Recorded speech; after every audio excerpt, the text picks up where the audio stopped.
안녕하세요. 톡순 언니 남세 원장입니다.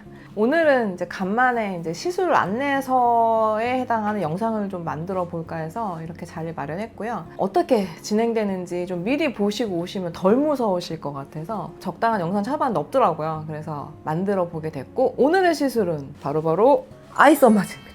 피부과든 성형외과든 간에 눈 주변부가 이제 뭔가 참 개선하기가 까탈스럽게 그지없습니다. 눈 주변 개선을 위한 시술의 가장 첫 번째 단계는 한계를 분명히 아는 거라고 저는 생각을 합니다. 왜냐하면 내가 할 수 있는 한계를 분명히 알고 타과, 즉 우리 성형외과 선생님들 상담도 같이 저는 좀 권해드리는 경우가 종종 좀 있는 편이고요. 한계점 분명히 아는 게 되게 중요한 것 같아요. 우선 이제 아이서마즈 어떤 분이 하면 좋은가? 첫 번째는 이제 눈두덩이가 좀 이렇게 부어 보이는 분.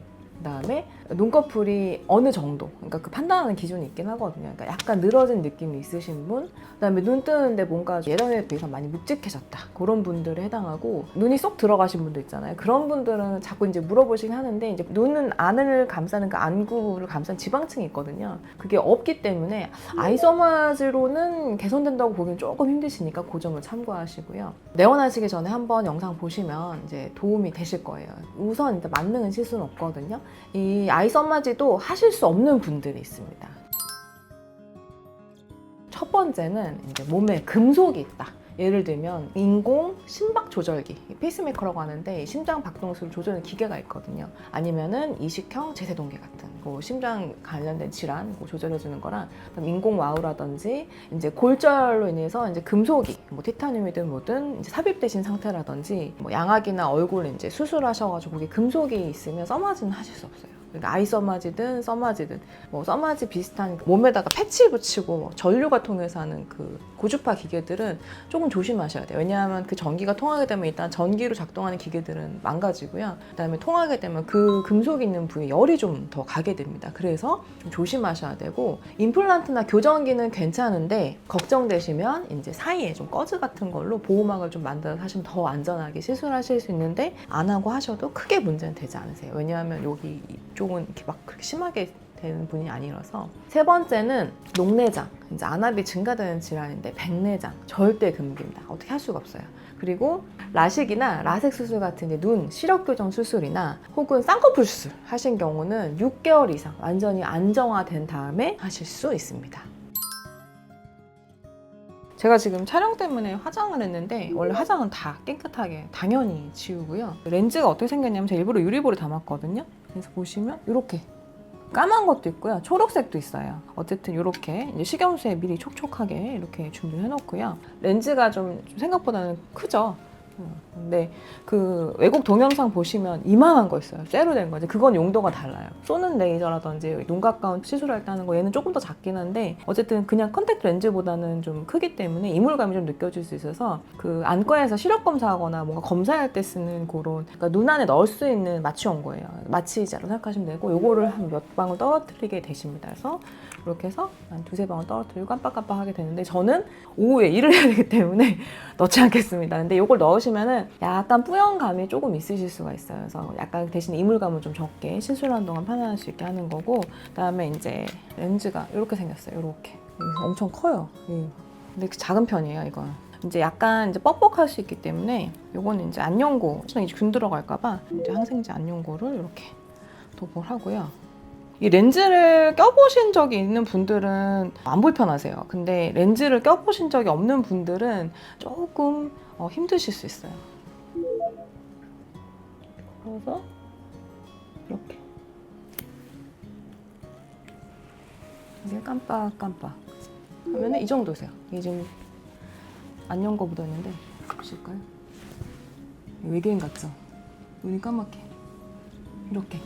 마취를 안 넣는데도 괜찮아요. 저는 렌즈를 끼는 사람이라서. 그래서 하게 되면은 이제 여기 이제 쌍꺼풀 라인 안쪽부터 해가지고 이렇게 되는 거예요. 이게 그리고 이제 한쪽만 끼시면 이쪽 시야가 보이니까, 지금 이렇게 하면 아예 까맣게 아예 안 보이거든요, 이쪽 시야는. 왜냐면 가려져 있으니까. 혹시 어두운 게 무서우시거나 하시면 말씀해 주세요. 그럼 한쪽씩 끼고 진행해도 시간만 좀 걸린다 뿐이지 덜 불안하실 수 있으시니까. 지금 제가 이제 마취제를 안 하고도 그냥 이렇게 렌즈 낀 느낌이에요. 근데 좀 약간 좀 큰 렌즈를 낀 느낌 정도시고요. 이제 빼볼게요. 빼는 것도 그렇게 무서워하시면, 이 뾱뾱이로 이제 음압을 하거든요. 그래서 보시면은 이렇게 ปึ๊ปึ๊해서 싹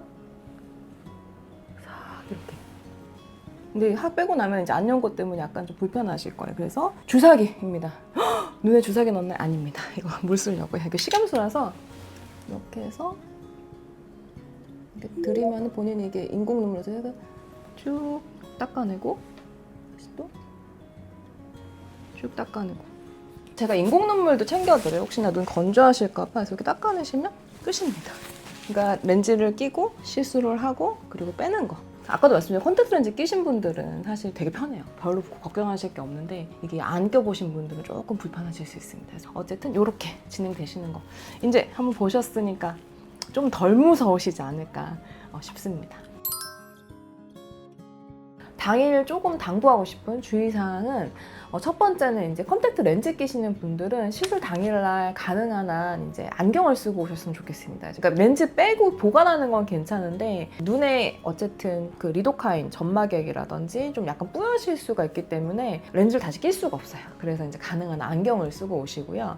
모든 액세서리는 금속이기 때문에 그쪽이 좀 뜨거워질 수 있어서 반드시 제거를 해주셔야 되고 당일날 운전도 좀 삼가해 주셔야 돼요. 왜냐하면 예전에 그 시력 검사 같은 거 안과에서 하시면 뭔가 점안액 넣고 약간 뿌연 상태에서 이제 있다가 가게 되고 그러잖아요. 그래서 시술 끝나고 나서도 약간 시야가 조금 뿌여질 수 있기 때문에 위험할 수 있잖아요. 그래서 운전은 삼가해 주시고 그래서 내원하실 때도 가능한 한 자가 운전은 피해서 내원해 주시면 좋겠고요. 그다음에 너무 강한 쿨링은 하시지 않았으면 좋겠어요. 왜냐면 열감이 너무 떨어지면 효과가 떨어질 수 있기 때문에 너무 강한 쿨링은 해주지 마시고 보습은 항상 충분히 해주시고 그다음에 뭐 어떤 쿨링을 하더라도 상온에 있던 제품들은 뭐 다 쓰셔도 괜찮으시니까요. 강한 쿨링만 좀 피해 주시면 되겠습니다.